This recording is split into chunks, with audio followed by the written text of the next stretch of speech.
On November 24, 2024, an 8-year-old girl was sitting in a car, probably thinking about her birthday cake. She didn't notice the man on the e-bike. Why would she? In this neighborhood, delivery riders are invisible. They are the background noise of the wealthy. But this rider wasn't carrying food. He was carrying a loaded 9mm pistol and a vendetta that had been months in the making.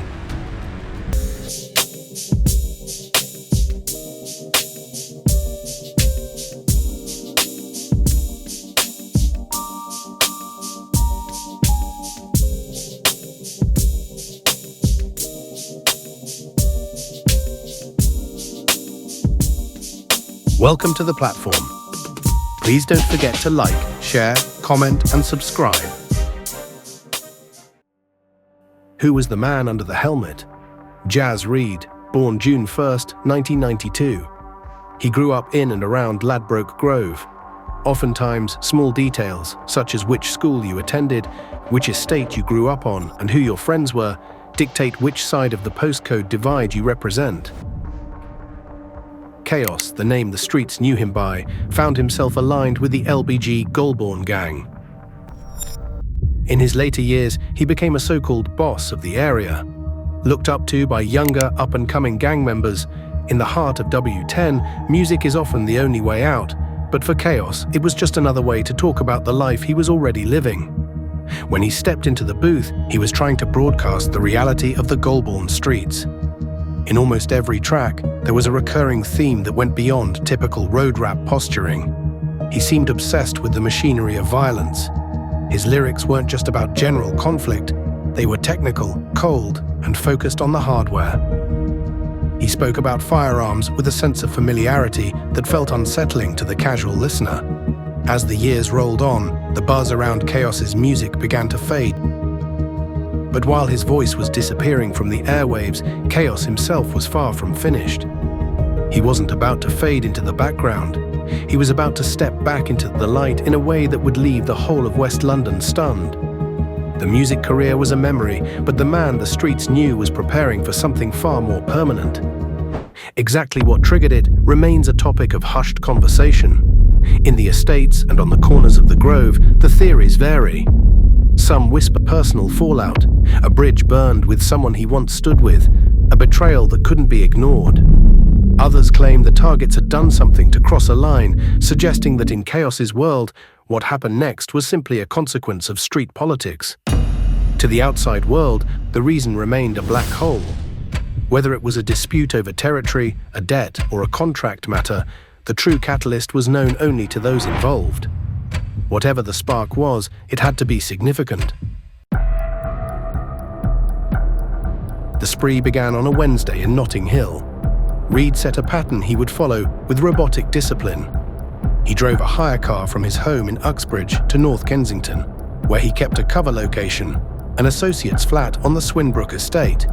There, he swapped his vehicle for a modified e-bike and donned the green thermal jacket and backpack of a Deliveroo rider.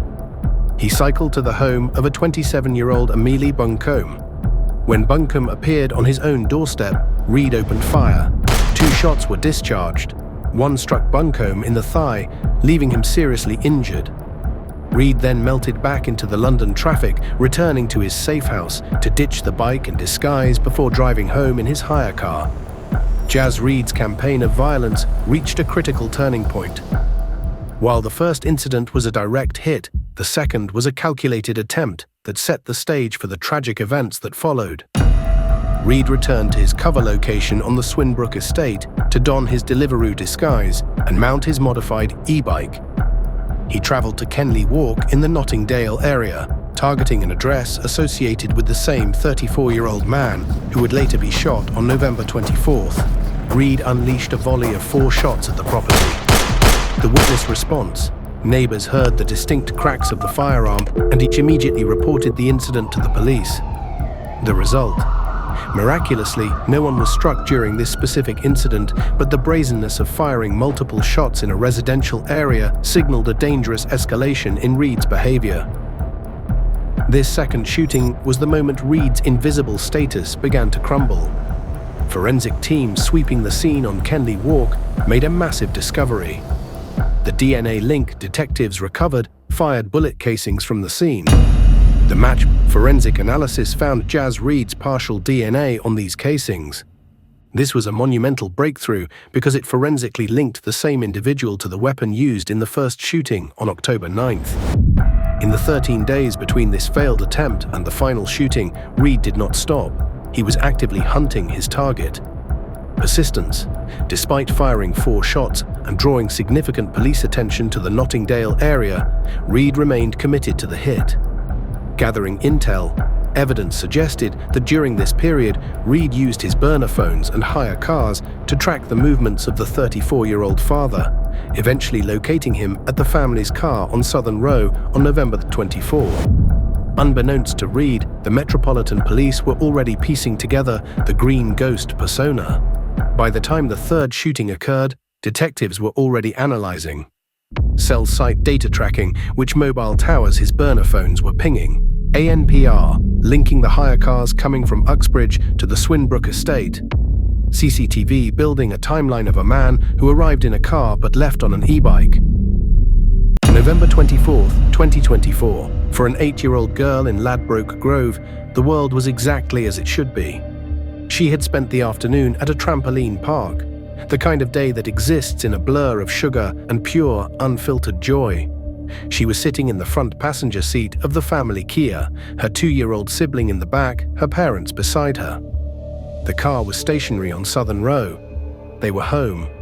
They were safe. But Jazz Reid had been hunting.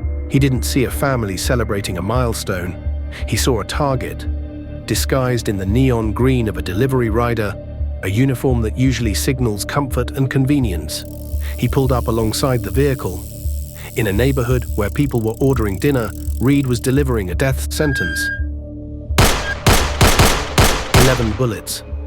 In a matter of seconds, the interior of that car became a war zone. There was nowhere to run. The father, a 34-year-old man, was struck 5 times. Bullets tearing through his back, chest, abdomen, and pelvis. But the horror didn't stop there. November 2024 that Reid finally succeeded. Again in disguise, he arrived here to Southern Row in Ladbroke Grove, firing 11 shots at a car where the 8-year-old girl was in the passenger seat. This duvet was used by neighbours to put pressure on the wounds. The 8-year-old girl was struck twice, and her father hurt so badly he can no longer walk and requires 24-hour care. Her mother's words at the Old Bailey would later haunt the jury. She spoke of the bad man. She spoke of the flashbacks that turn every passing delivery rider into a source of terror. Her daughter, once a bubbly, larger-than-life character, is now described as a shadow. A child who questions why the world turned on her on the one day it was supposed to celebrate her. Her father survived, but he will never walk again. A bullet is still lodged in his shoulder, a permanent reminder of a hit that missed its mark but destroyed a family. Jazz Reid pedaled away into the London twilight, leaving behind a car riddled with holes and a childhood shattered. He thought he was invisible. But as the sun set on Southern Row, the Green Ghost had finally left behind enough of a trail to lead the police straight to his doorstep. After Jazz Reid fired the 11 shots on Southern Row, he followed his established routine. He pedaled his e-bike back to his cover location on the Swinbrook estate, ditched the Deliveroo disguise, and got into a hire car to drive home to Uxbridge. He likely thought he had vanished again, but this time the trail was burning hot. Police didn't just stumble upon Reid, they tracked him through a massive digital dragnet. They used automatic number plate recognition to find the car he was using and cell site analysis to show that his mobile phone had traveled from Uxbridge to Ladbroke Grove and back at the exact times of all 3 shootings. 2 days after the tragic shooting, armed police moved in. They didn't go to his front door first, they intercepted him while he was mobile.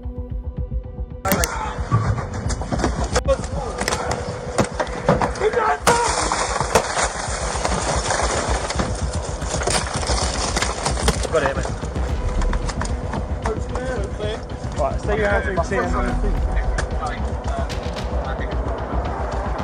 Right, mate, you've been arrested under suspicion of attempted murder. Once Reid was in handcuffs, police executed a search warrant at his home on Iffley Close, Uxbridge.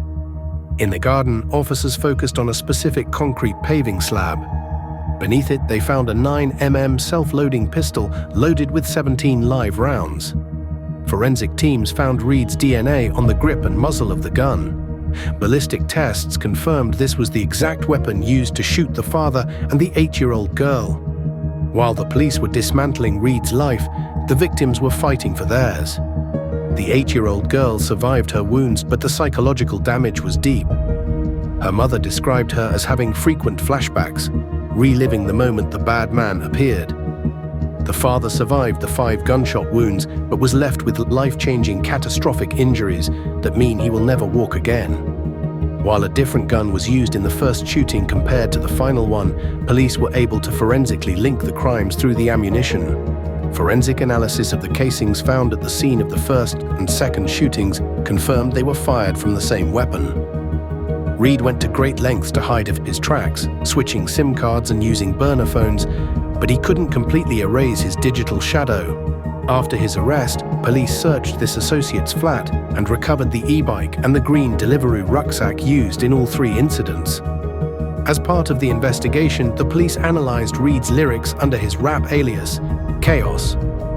Experts were brought in during the trial to interpret these lyrics, which the prosecution argued showed a mindset familiar with the specific violent tactics and firearms used in the shootings. On January 15, 2026, Jazz Reid appeared at the Old Bailey. While the prosecution suggested the shootings were contract killings related to drug disputes or financial gain, Reid maintained his silence regarding a motive.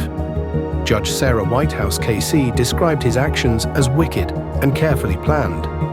For the attempted murder of the father and the wounding of the young girl and the first victim, Reid was sentenced to 38 years in prison, with an additional 5 years on extended license. He was told he would serve at least 2/3 of that time behind bars. Jazz Reid's attempt to be a green ghost ended in a 38-year prison sentence. He was caught because, in a city as watched as London, even the most invisible person leaves a digital and forensic footprint. The little girl caught in the crossfire is the real hero of this story. A child who had to face an unimaginable evil on her birthday and is now trying to find her smile again. We wish her a peaceful recovery and a future where she can feel safe once more. Thank you for tuning in to the platform. Please don't forget to like, share, comment, and subscribe.